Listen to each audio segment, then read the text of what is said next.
Today I'm going to react to a video from Vusi about why Africa is next. So let's dive into this and see what he says Why about is it. Africa next? First, let me just say, I play the long game. When you play the long game, short-term dynamics don't matter. I was traveling the world talking about investing in Africa when Time magazine was saying Africa is the darkest continent in the world. And then 10 years later, changed the cover and said we are Africa rising. I was traveling to Jersey, Guernsey, Isle of Man, meeting with institutional investors, talking about investing in Africa long before Africa was ever on the map. The average age, the median age in the African continent today is less than 20. In Nigeria alone, I think it's at 17 years old. So let me tell you what that means for those of us in the room who, struggled with mathematics. It means that if I take 200 million people in Nigeria, say, and 50% of them are below the average working age, over the next 10 years, there's a 50% cohort of the population that's going to come into the mainstream economy. What do you think that does for your business? It means more consumers, more buyers, more people buying banking products. So of course, if you're taking a 3-month view or a 6-month view, it doesn't look good. But if you're taking a 10-year view, it looks fantastic. So I'm going to start with this. I'm really big on Africa, being that I was born in Ghana. I just want the continent to succeed. And I agree with a lot of what Vusi is saying. Let's talk about youth, just like he talked about youth. Youth often correlates with potential, right? If you think about the young, you're looking at this. I have a young daughter now, right? And you're looking and you're seeing she can't really do much right now. She's a baby, but you're seeing this potential, and I have dreams for her, and I hope that I can put her in positions where she can succeed, right? And that's it. Youth may not be able to do much now, but they're going to grow into this. And Africa is so young and so vibrant, and people are learning to deal with difficult problems. So once I talk about my other issues, I think you're going to see why I believe so much in Africa. So a world of ideas, new ideas, right? And new energy, right? How they're approaching things, the enthusiasm, right? And people, the vigor. So that's something to think about.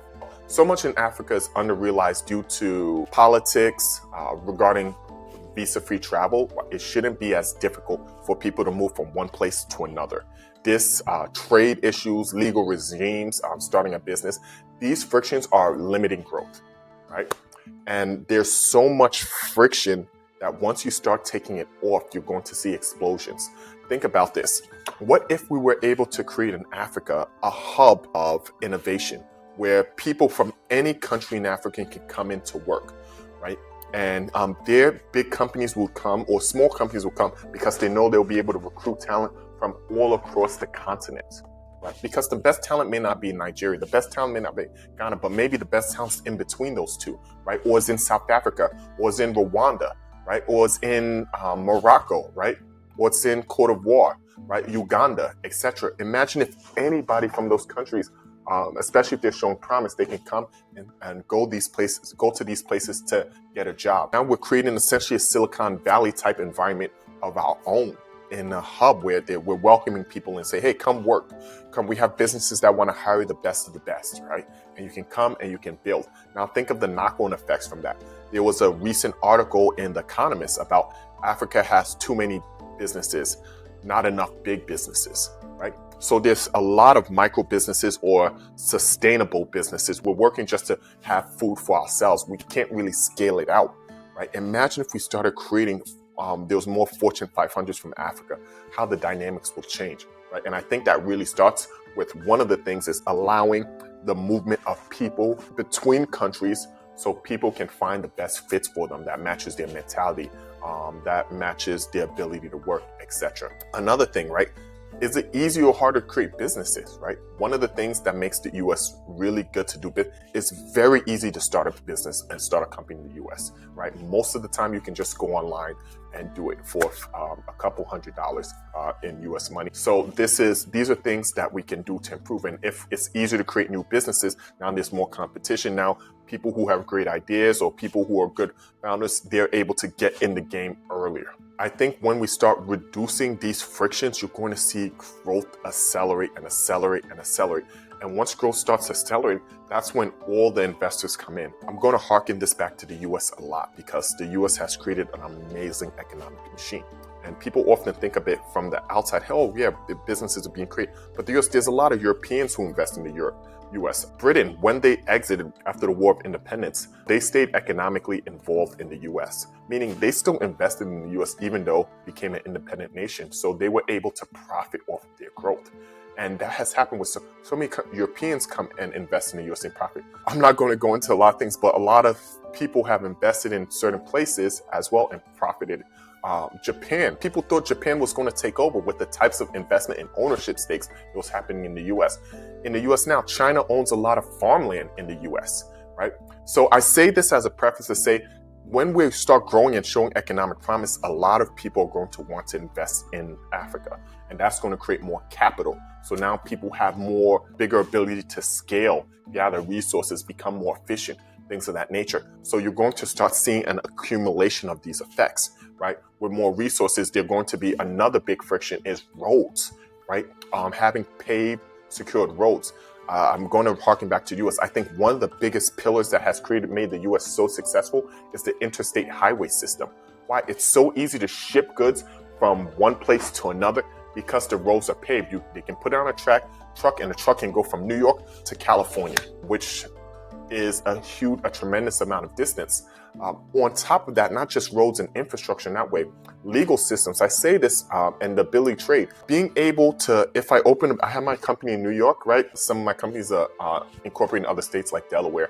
So I'm able, even though I'm incorporated, I'm able to do business anywhere in the US, right? I just have to register, but that's a quick process. I'm able to do business anywhere in the US, and that frictionless trading is necessary for the growth of a country, let alone a continent. And once we really unlock this and have some frictionless trading and have some good infrastructure where goods and people can move, you're going to see explosive growth on our continent. I'm just excited for it. And the last major thing I'll talk about, and I know this video is going long, I'm very passionate about this topic, so this video is a bit longer, but I want to dive in and talk about this so not just my mind, but other people are seeing this and you're going to work on it too. But one of the things that's also, I talked about credit and investing. The financial infrastructure system is severely lacking in many ways. Being able to secure credit. I don't think it's realized how much of the US economy is due to credit, for better or worse, right? So people buying things on their credit card, people taking out mortgages on their houses. A lot of these resources are not available to the vast majority of Africans. Now imagine if credit was available and how asset prices would rise, how there'll be alternate ways for people to fund their businesses. One of my startups that I invested in, we were looking at some, and they're being offered a 25% interest rate to secure a loan against, and they have a very legitimate client, right? So they know, hey, this revenue is going to 25%. I was reading The Economist and they were saying sometimes the average is 29% for a loan. In the US, it went up, but you're looking at 8 to 10%. There was a period where it was at 5%, 6, 7%, right? So that vast difference in interest rates, not even to mention that it's way easier to get credit here in the US than it is to get in many countries in Africa.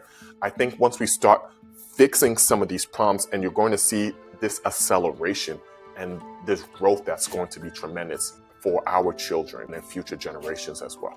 What do you think? Was there a specific region you're like, hey, I'm really a big believer in this region or this country in Africa? Write down in the comments if you agree or disagree. Any countries you're really big on in Africa, or if you're big on the continent as a whole. Also, please, I would love for you to, in the comments, share a video you would like me to comment on, react to. We'll shout you out in the video. I'm looking forward to getting into more stuff that you want to hear. My name is Chimbo Atani. This is Business and Life Advice with Atani Advisors. Don't forget to like, comment, and subscribe. I can't wait to see you next time. God bless you. Make sure to share this with somebody who would get a lot of value from this.